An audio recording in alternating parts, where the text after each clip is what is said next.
যেহেতু দিন দিন গরম বাড়ছে তাই আমরা গরমে নানান রকমের শরবত খেয়ে থাকি।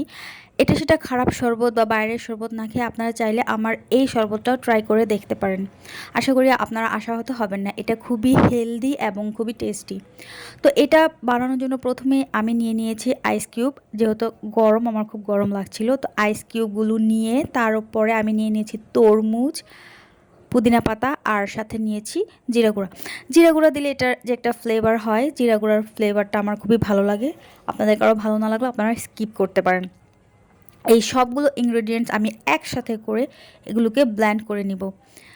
আমার ব্লেন্ড করার সময় একটু পড়েও গিয়েছিল আনফর্চুনেটলি। তো যাই হোক, এই হচ্ছে ব্লেন্ডের পরবর্তী অবস্থা। এটা আসলে খুবই মজা, আপনারা চাইলে ট্রাই করে দেখতে পারেন। আমি তো চিনি খাই না, চিনি স্কিপ করেছি। আপনারা যারা চিনি পছন্দ করেন তারা এটাতে চিনি অ্যাড করতে পারেন, তবে আমি প্রেফার করব যে চিনিটাকে আপনারা স্কিপ করলেই স্বাস্থ্যের জন্য ভালো। Happy journey.